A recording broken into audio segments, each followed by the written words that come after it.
Thank you very much for joining this session as part of People's Powerhouse. My name is Lucy Trueman. I'm the Managing Director of a small business called Trueman Change. I'm also a board member of People's Powerhouse, and I'm also here on this panel today because I have lost a family member to COVID, and actually for the first time ever in a workish context, my mum has joined me for a Zoom call today, given the topic, and my cat. Given the topic that we're talking about today, my mum wanted to take part in the session as well. So welcome everybody to the session. Welcome to the 4th annual People's Powerhouse Convention. So the aim of People's Powerhouse really is to give the people across the North a bigger say over the future direction of our region. And that's what this event is all about today. So we're trying to give a platform to lots of different groups, lots of different organisations who want to take part in shaping the future of the North. And we will be listening, we'll be taking notes, we'll be feeding back to the chair. You may be just on this session, you may be on other sessions. It's a 2-day event, so there's lots and lots of different things happening throughout these 2 days. Please do feel free to tweet. We are using the hashtag #ThisIsTheNorth, and do send us in your feedback and your statements of what you want to see from the North and what you don't want to see from the North over the next 12 months. But today, this particular session is something which is very, very close to my heart. And I think that the People's Powerhouse was set up very much to give a voice to people that perhaps were not in a position of power, but who were trying to shape the future and make things better. And I just could not think of a more topical and relevant group of people than COVID-19, just Bereaved Families for Justice. And this is a group of people that have come together. People in the group have all lost somebody to COVID.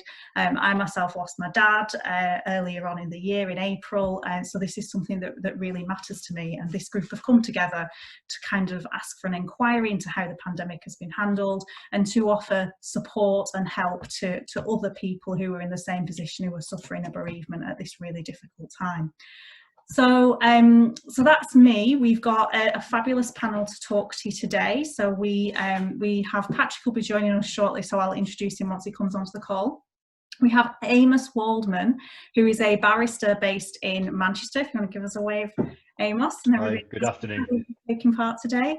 He's been looking at care homes, putting pressure on the government, kind of driving that agenda of a public inquiry, and also been working for local not-for-profit community groups, TPA and Starting Point, and is a trustee for a care home in North Manchester. And we also have Deborah. I'm just admitting people while we're running the session. We have Deborah Doyle, who, if you want to give us a wave, Deborah. Deborah runs a small community group in Sunderland for isolated members who are over 50, and also runs community events for local families, integrating refugee and asylum seeking families within that. During the school holidays, she delivers children's play scheme provision, and she's been thrown into community work and campaigning re-COVID after sadly losing her mum to the virus earlier this year, and has previously attended People's Powerhouse conferences in the past, so is definitely a friend to the organisation. So Amos, I'll come to you first if that's okay. Do you want to just tell us a little bit about your work over the summer and what you've been campaigning for and what you've been working on? Certainly. Good afternoon, everyone.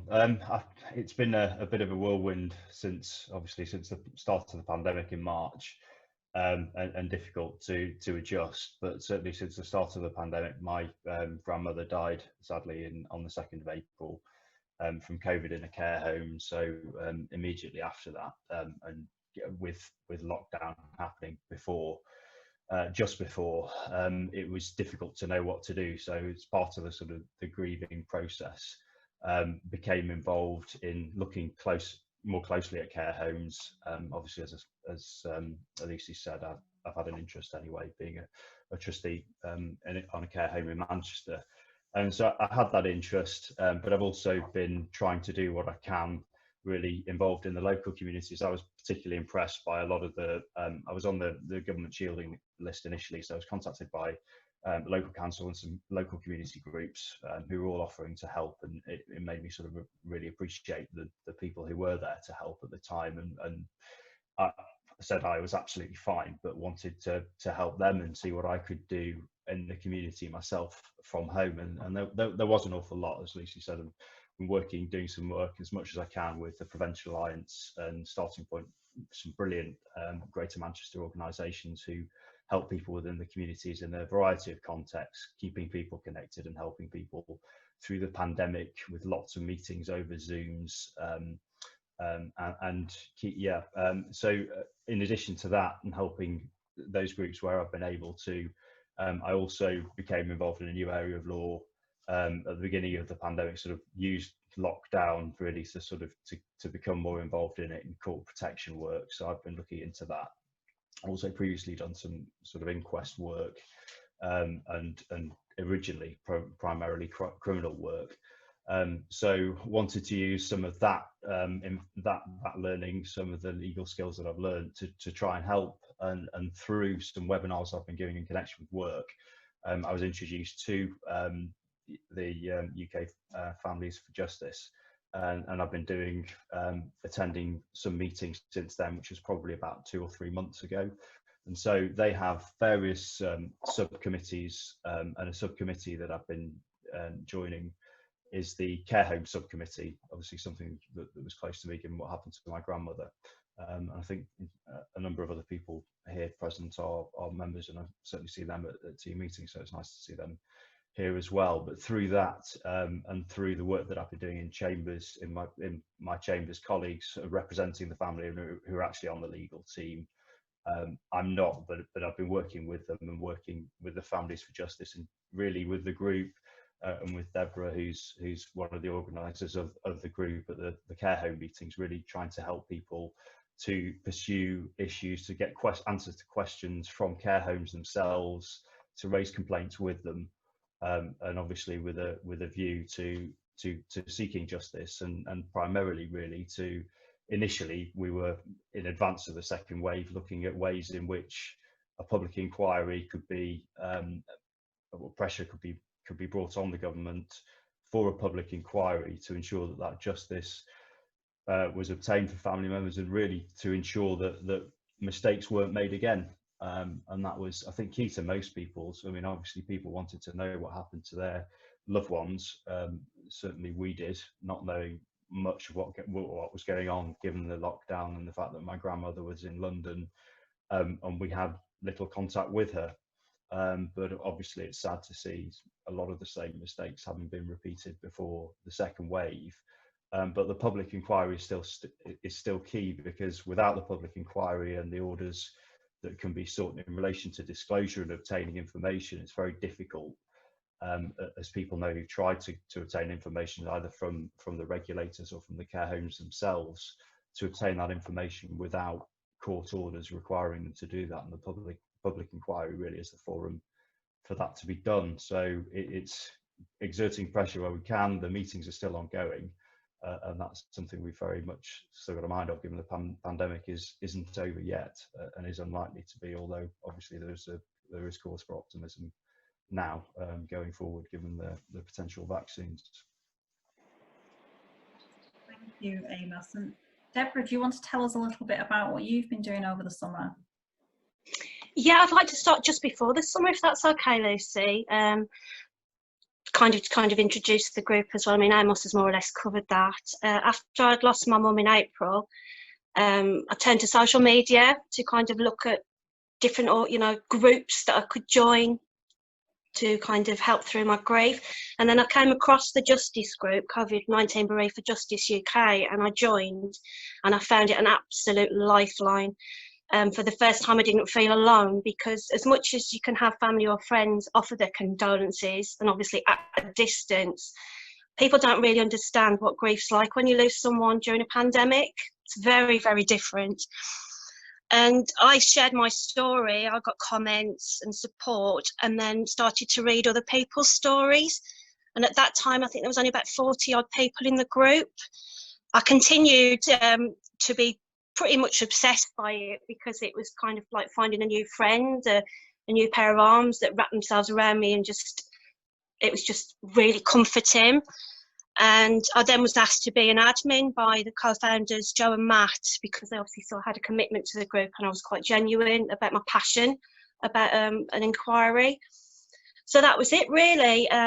Since I've been an admin since then and joined the campaigns team. I've done a lot of media, television, to try and promote the group, promote the cause, and as Amos has just said there, get a statutory public inquiry, which we believe as a group is paramount. It's so important to save lives. I mean, when I first started with the group after my mum died, that was the first wave. I'm not expecting to be back there again, and here we are. We're back there and people are dying in large numbers. So anyway, coming back to my community work, I kind of put it on the back burner because I couldn't face much at that time. I didn't think it would be very valuable to the community members I usually deliver to, because I couldn't focus on anything. The group helped me through that. And then in the summer, I'm actually based at a church with a beautiful garden. I'm in the office now, and it's usually full of children delivering school holiday provision, around about 40 kids running about. We do all these different activities for them. That came to a standstill, unfortunately. So we had to get creative and do things remotely.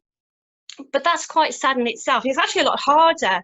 I thought it would be easier to deliver things to the community on a remote basis, but your risk assessments, are more in depth. You're facing something that's new, challenging, and you're not reaching to everyone that you want to reach to, because I think we also assume that everyone is on social media, but a lot of people aren't, and especially the families that we work with, the refugee and asylum seeker families.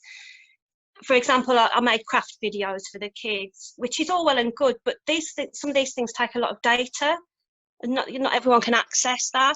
And I deliver to older isolated members arts and craft sessions and dance classes. So yeah, that was a challenge in itself, but I still had to keep focused because I think that's really important.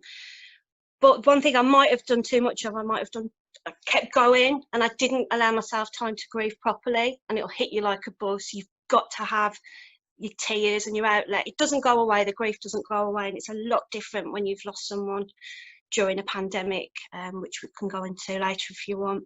But yeah, so yeah, I've got through it. I worked in a school over the summer, and I found that very bizarre because the children, when I first started with them, did not have a clue about social distancing, and it's as if their minds were just fogged, that they couldn't concentrate.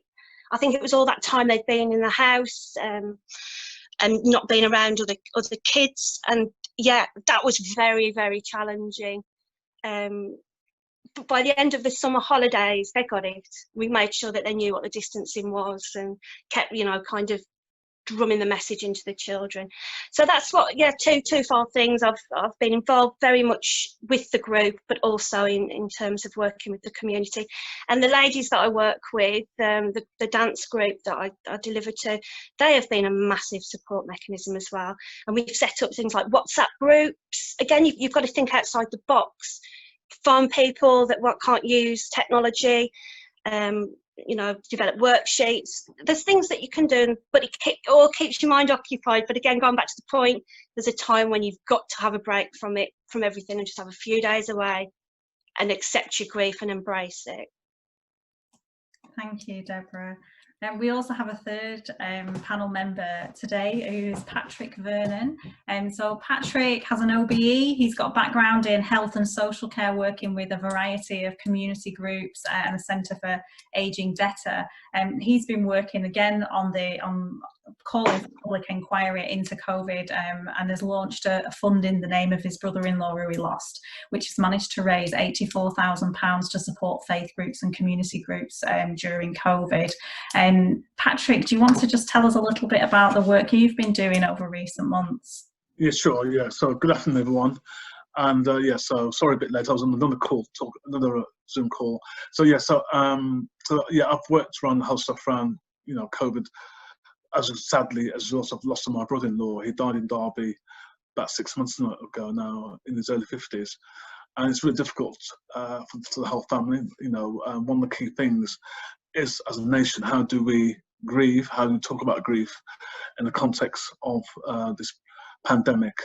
And the disproportionality the number of deaths in the north of England is just shocking.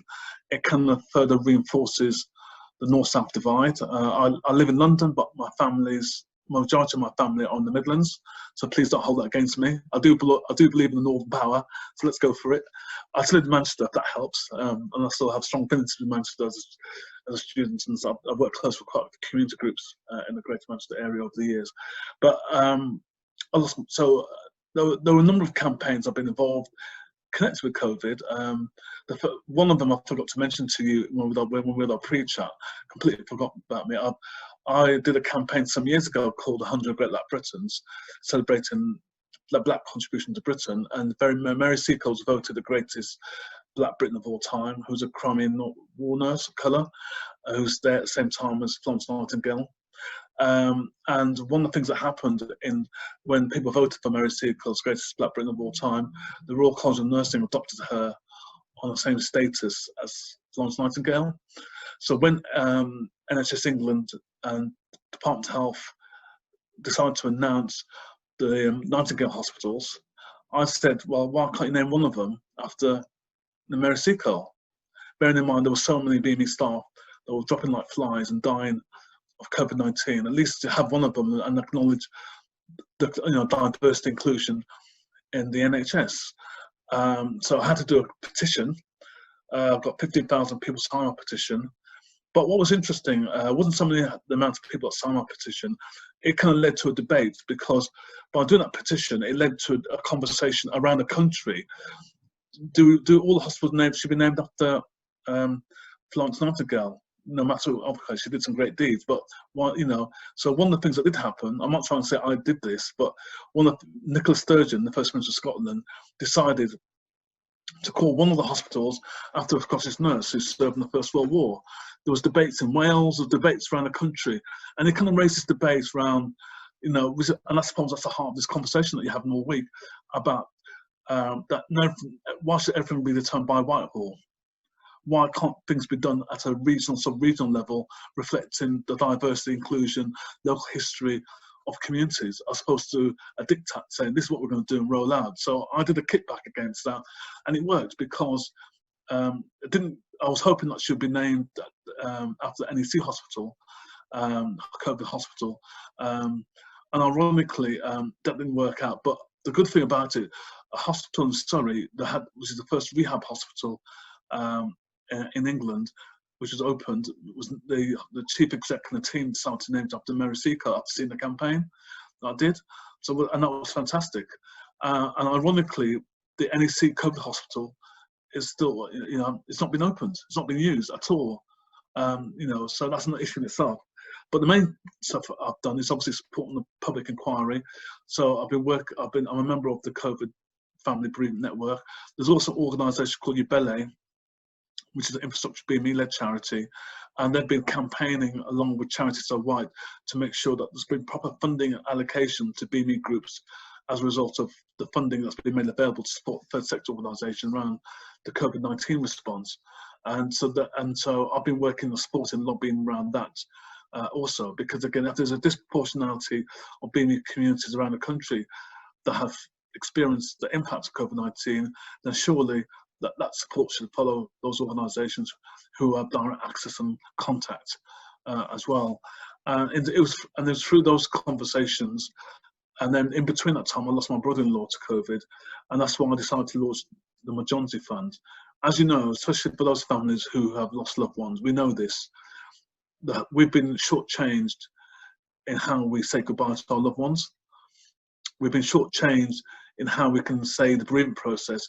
And definitely from a cultural, religious perspective, there are certain cultural norms and practices of different communities in how they say goodbye, which I think the government didn't appreciate or understand the nuances of how you say goodbye if you're Hindu, Muslim, Jewish, Buddhist, atheist, all the kind of isms of that, as well as different cultures and stuff like that. And so a lot of communities have felt shortchanged in that process. We know it's difficult because we have to follow the guidelines, and all that kind of stuff. So the reason why I launched the fund, Majority, by the way, is a Swahili word meaning grief and deep sorrow. which we're all experiencing. And the idea is to raise money to do two things: to support more bereavement support. I know the Bereaved Family COVID-19 group, have been lobbying the government for additional funding for bereavement support nationally. And let's see what happens when the Chancellor makes his statement around spending review, whether there'll be more resources for mental health services. The rumour have it there will be. But if you look at cultural sensitivity and the needs of cultural practices, there isn't a national offer in Britain so around the whole stuff around bereavement support. Because if there's 50,000 plus people have died of COVID-19, 1 in 3 of them are from BME communities, which is massive. Bear in mind that the population is less than 13% of the country. So that's why there's that disproportionality. So the idea of the fund is to raise money to work closely with a number of BME-led therapy organisations like NASPIAT and other organisations who have got a track record in doing bereavement support and counselling. So they have additional resources to meet the unnecessary unmet need that's happening.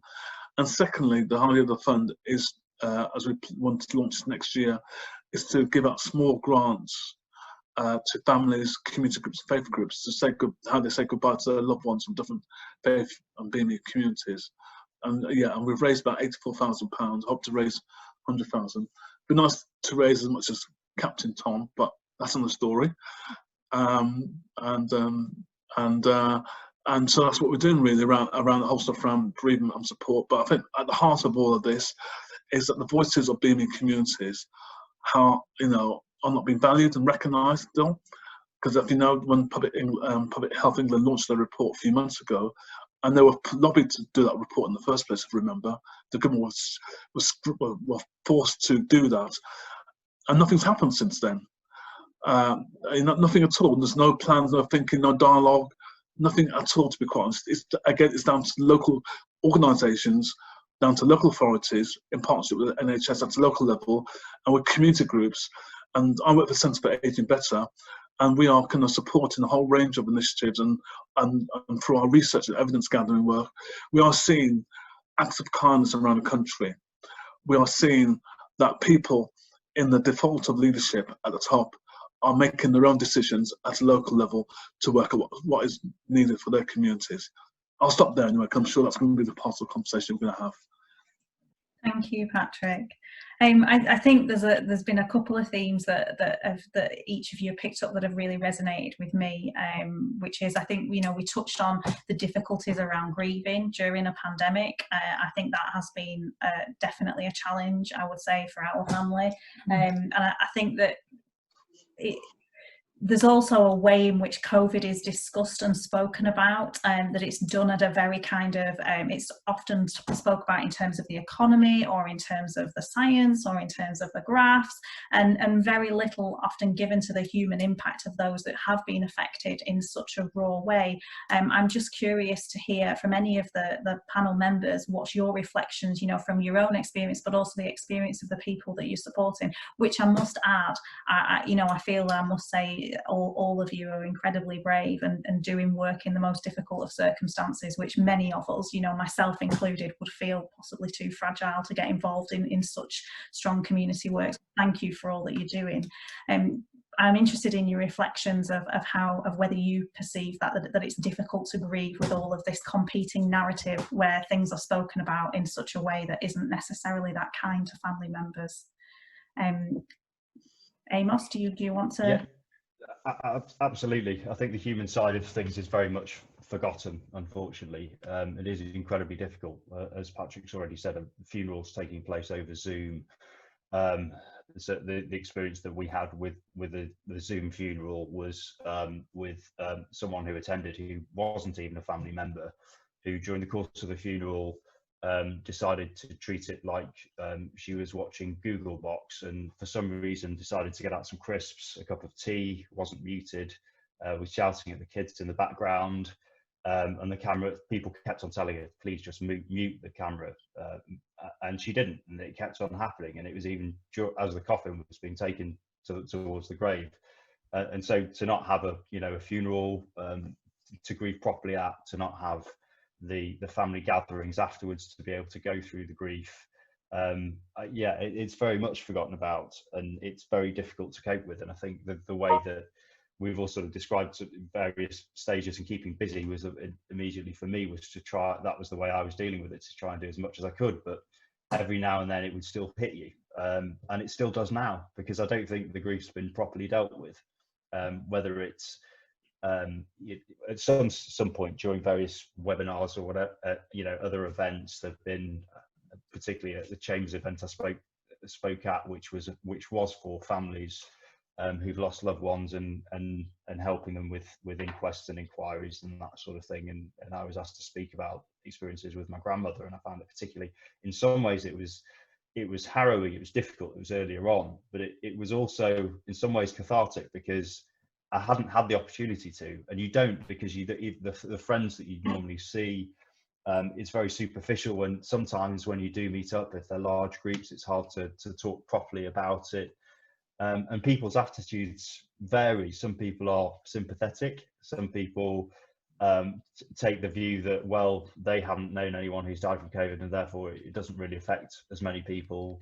And so it's very, very difficult with that sort of attitude, and no real way of sort of dealing with it, and everyone individually dealing with in their own ways. And particularly when you are, as I say, apart from your family, from my mother, who is shielding as well, who actually is in this webinar, but she was shielding alone, we were shielding, and the funeral took, both of us live in Manchester, but she lives in London. My gran lived in London, so the whole family was separated across the country, and it is extremely difficult, and it's definitely forgotten, and it's going to have to be dealt with at some stage, because there'll be a separate pandemic that follows if there isn't, and the seeds are already there for that.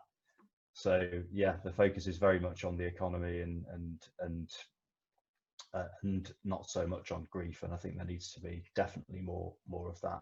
And I know it's something that's been debated, but so far the government hasn't given much of an indication of what it intends to do about it, and that's worrying. Thank you. Deborah, how have you found it? I find it well, words I can't really describe it in words, to be fair, rather than very, very frustrated, because I'm an admin of the group, so that means we have to see stories coming through on a daily basis. So to me, they're not numbers on a graph, they're a personal experience of every single person that's been bereaved. Not everyone will share their experiences, but a lot do. And I never get desensitized to these stories, because they're horrendous. The grief is unfathomable. And I think it's just been discussed before there. We haven't been able to bury our loved ones in usual circumstances. The practicalities of funerals it's mind-numbing, and hence, again, like I said before, you're not grieving properly because you haven't put your loved one to rest as you usually would do. And this it doesn't just apply to COVID families, it applies to anybody that's lost someone during the pandemic. So yeah, the economy versus life, where's the compromise, I guess? But to me, life is very important, and I'm sure there's other ways the government could have got the economy rolling a lot better, but that's probably something for another discussion. Thank you.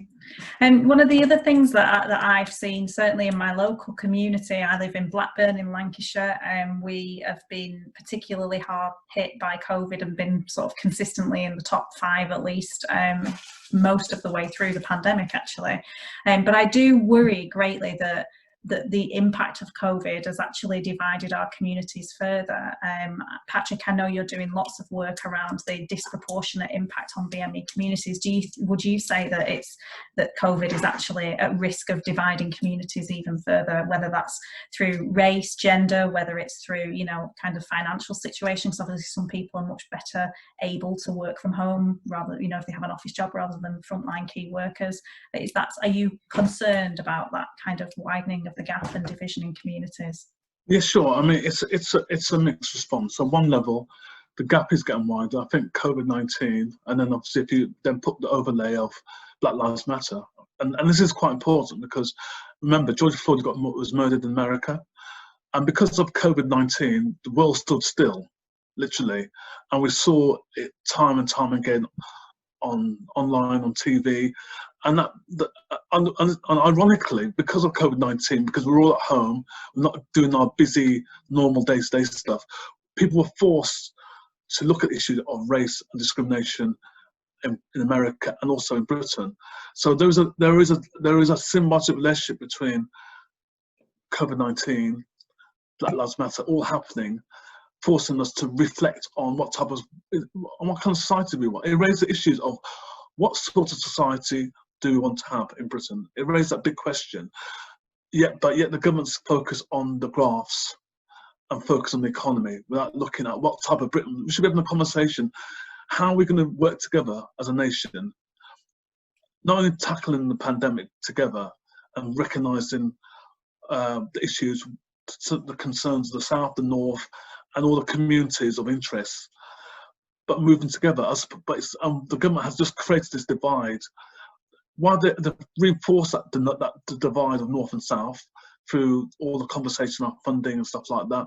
They've reinforced the divide around race equality, saying that if you're from being in a community, you're really connected. We don't really care that much, really. And on top of that, we don't recognise racism, so that therefore it's all. And they've used the science. They've tried to use the science in the early days around the back door of eugenics creeping in, and it's still there, by the way. So it's almost like, oh yeah, BME people are disproportionately affected by a pandemic because of their health, lifestyle, religious practices. No, we're doing crap jobs, not being paid, not getting the proper protection. Let's face it, that was the bottom line. So there's a danger of using the pandemic period, like a state of panic, and using historical colonial stereotypes to put us in the boxes, not to address some of the real issues. That's my personal opinion.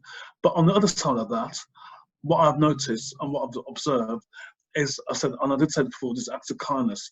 You've got a whole range of faith communities who are doing the leadership work on the ground, offering food, offering support, offering different ways of doing that. And the question is, how can we build on that community energy and support?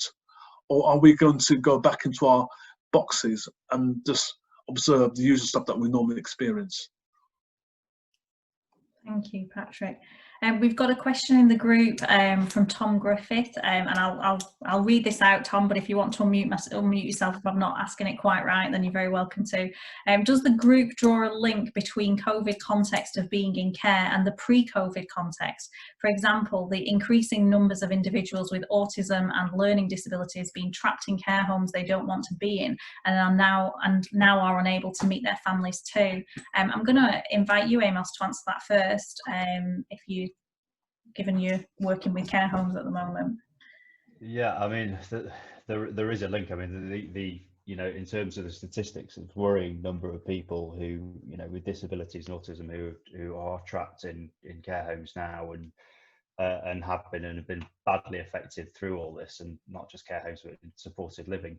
So I think there is definitely a link, and the issues around social care have got to be addressed, and it's been talked about for years and years and years, and it hasn't been, and that's something that's got to be improved across the board for people with learning disabilities, autism, and elderly people who are in care homes as well. So yeah, there is very much a link, I think, between people in those circumstances and the effect that COVID's had on them. Thank you. Deborah, Patrick, do you want to add anything to that?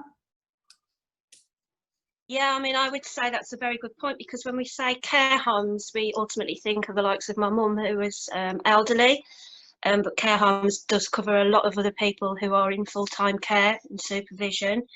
And also in terms of people with autism, it must have been an incredibly confusing time, and people with particular conditions that couldn't, have physical contact. Yeah, horrendous, really. So I think it brought up a very valid point. I think we do need to just not blanket care homes as just at the elderly. It does cover the spectrum of a lot of different people. Thank you. Patrick, did you want to add anything? Yeah, I think, I've worked in health and social care, and what's quite clear, just for far too long, the whole debate around the funding of long-term care has been, successive governments have done reviews, reports, and it's gone on the back burner. Again, this is an opportunity now, because of COVID-19, to really look and seriously look at how do we fund support for people in those care homes, nursing homes, and other kind of facilities, extra care facilities, and other extra support that's required. I think this is an opportunity to really reflect on, you know, what's quite clear. COVID has said that we don't really value people of a certain age.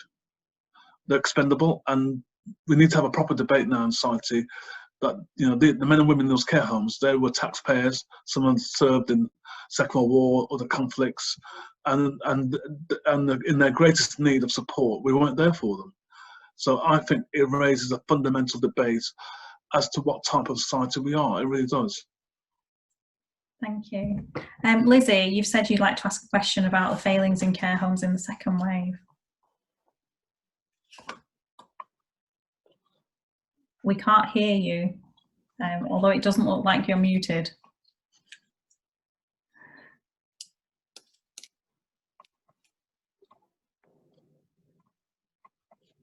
I don't know what's happening, sorry. Oh, you're back now. Oh, well, that was weird because I didn't really do anything. So in Amos's introductory section, he mentioned that there were failings in the first wave around care homes, and that these mistakes are being repeated again. So I'd be really interested to hear from him and the group's point of view, that care home subcommittee point of view, what those specific failings are. In terms of a bit of context, I'm a county councillor in Lancashire. I'm in opposition at the minute, so I'm not actually in a position of power, but I have been working quite closely around the issue of visiting in care homes now on behalf of residents who haven't seen their families since March, particularly residents with dementia and severe dementia. And also I find it interesting that you raised the issue of autism and people living in institutions for a long time, because one of the asks from Lancashire is that the government treats supported living facilities, which are currently treated as private homes, as residential settings, and there be some exceptions around visiting, and I didn't know whether you had any views on that as well. Yeah, I mean, to pick up on that latter point, the latest guidance that's come out actually does draw a distinction in effect between supported living and care homes, and that's concerning.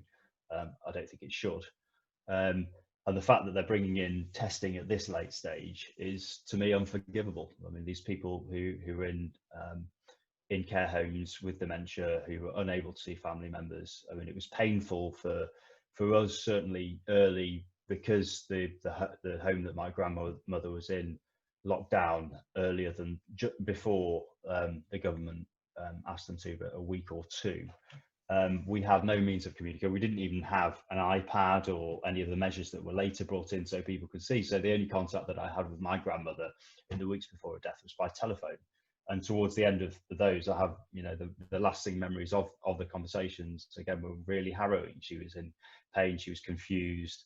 It was horrendous. So I could only feel for families, and it brought out, I saw an extract of a family member having been tested recently on Sky News this week, and one of the first who was allowed in to see a relative, and that frankly brought a tear to my eye watching a relative being able to do that. But it did beg the question as to why on earth this hasn't been done sooner, because there are so many countries around the world, around Europe, that have allowed access to testing so that family members can see them.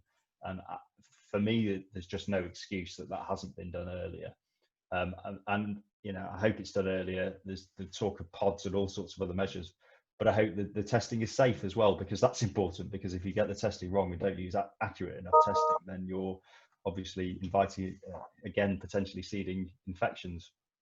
In terms of the first point was about repetition, it's it's difficult because I don't think the information is as widely shared as it has been. We've known through the group that requests made from the CQC for information, for example, about discharges, about the number of deaths in particular care homes has not been forthcoming, and so it's very difficult to know to get information about that. They claimed basically that it was primarily commercial interests, protecting the commercial interests of the care homes, rather than that there was reference to harm and it possibly causing harm by people being removed from homes, but in the main it seemed to centre on commercial interests of care homes, which again is outrageous and is something that we've been looking at and hope to pursue.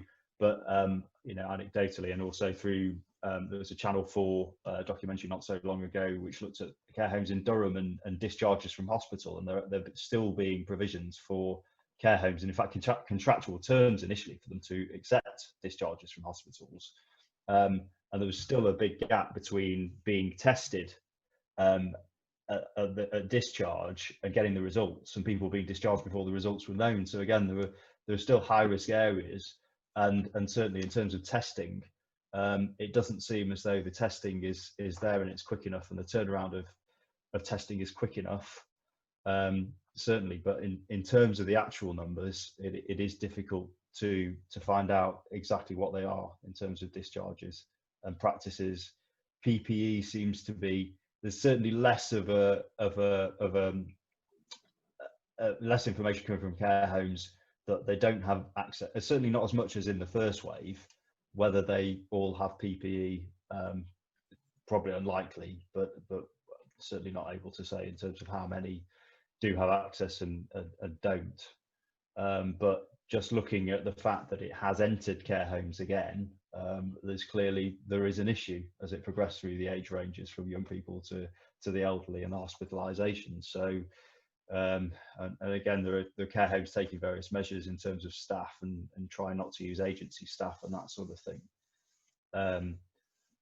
But clearly that there's still an issue. How much of an issue, you know, hopefully we'll find out. Thank you. Thank you, Amos. So the last question I wanted to ask to all three panel members really were, what do you think could do? How can we what do you think would help?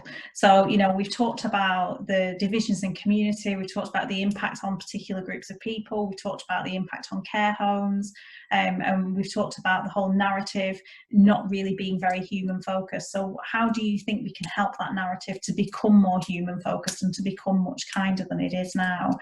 Deborah, can I come to you first? What do you think would help? Well, I think firstly we need more government messaging. I remember when the AIDS epidemic many years ago in the 80s, you had constant adverts on the television showing the severity of the disease, and I think there's also a lot of COVID denial, and it's very belittling, and social media as well. I think there needs to be more management of that, because there's a massive trend, especially if you look at any newspaper article of the figures, because I follow the daily figures here, and the comments are absolutely horrendous. They really are. So yeah, things like that really. People are still saying, well, it's only the flu. Well, flu's pretty serious, to be fair. Well, only 1% of people will die, and yeah, we need to kind of educate people more about how serious this is. Because yes, we're bereaved, we see it, but a lot of people are still not believing that it's happening, or that it's unless it's affecting people. I do believe that in this second wave, I've seen more people that have been affected, but there's still that you know, that lack of empathy on a big scale, I feel. I don't know whether the others will agree with that. I certainly have felt that, and I think I said to you when we had a pre-meet before this session that I have had somebody say to me when I said I lost my dad to COVID, yeah, but was he ill though? Mm-hmm. And actually he was ill, he was in hospital, but that is not something that you would say to anybody's family member that died of anything else. You know, if somebody said, oh, I lost a parent to cancer, you wouldn't be like, yeah, but were they ill though? It's, yeah, absolutely.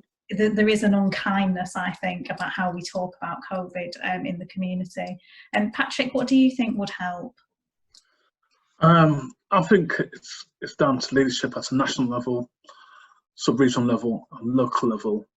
And so I think it's important there's issues about resourcing and funding.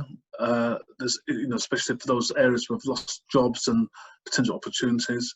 There's issues about, we talked about more recognition of the importance of care homes.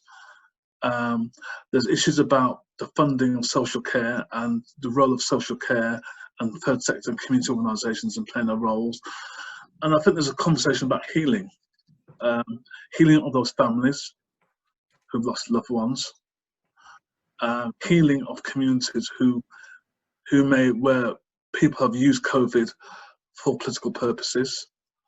And I think there's a healing, if we talk about the whole conversation this week about the North, about valuing our brothers and sisters of the North, and how people in the South should be working much closer together in terms of recognise that healing, which COVID has exposed further. There's a lot of work to do, guys. There is. Thank you. Amos, do you have anything? Yeah, I mean, I agree absolutely with what's been said about the messaging and overall government's approach to it. The fact that there isn't anything in place for mental health at the moment is incredibly worrying.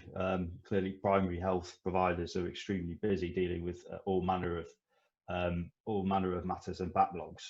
But there have been calls from the opposition, certainly for NHS staff in particular, to have access to mental health funding, which has been so far just ignored by the government. And I feel particularly for primary care providers who've lived with this, through the first wave and have the hard work through this, to see it again for them after experiencing what they did on the front line through the first wave is unforgivable. So absolutely, they need to properly fund and look at mental health and acknowledge it more widely. It's not just deaths, it's more than just deaths. There are people living with mental health problems, people with long COVID, and yeah, to get the message out, because as you've said, there are people who I know well who have surprised me by saying, well, whilst I've been present in meetings, well, I don't know anyone who's had it. Do you know anyone who's had it? Almost as if you're not there in the room, and for that to happen means that the message isn't getting out there to enough people that this has an impact beyond just a small group of people. It's wide, it's very wide, and we're going to be living with the after effects for a long time. Thank you. We are out of time, and it feels like it's nowhere near enough time to give this justice. It is such an emotive issue, and I just want to say a huge thank you to all of the panel members. As I said earlier in the call, I think that it's incredibly brave of you to be fighting in the way that you fight in. It's such a difficult time for you personally, and I just really want to say thank you for that. From a fellow bereaved family member, it means a lot to us that we know that there are people trying to make a difference and working so hard to do that. I did just want to say as well, from a People's Powerhouse perspective, this closes the main sessions of the day, but there is a youth takeover going on from 4 o'clock. So I will post some links in there where we've got some young people running various events into the evening. So please do feel free to jump on any of those if you would like to. And we will be back at 10 o'clock tomorrow, where we have panels and workshops running all day. So thank you so much for taking part. Is there any final words from any panel members that you'd like to say before we go? Yeah, can I also just say we do have a public Facebook page as well. And again, it's not just about the campaign. We also signpost people to support and bereavement services. There's a lot of great resources on our website as well. So please check that out. Yeah, and can I reiterate as well, I mean, from a support point of view, the group's fantastic, and it's, for anyone affected, it's certainly well worth the work of Deborah and the other founders of the group. It's been incredibly impressive. But yeah, thanks a lot for inviting us to speak this afternoon. You're very welcome. Yes, thank you. And one more thing, sign our petition, because the more signatures we have, the more likely we can get this statutory public inquiry. Thank you. Thank you. I have posted links to the various things in the chat. Patrick, I was just going to say, Patrick, do you want to post a link? I've just put my my personal website. It's got links to all the stuff I'm up to. So the Johnsy Fund and all the stuff. I'm doing the campaigns and stuff around as well. So yeah. That's great. Thank you very much, everyone, and we hope to see you at future events tomorrow. Thank you. Goodbye. Bye.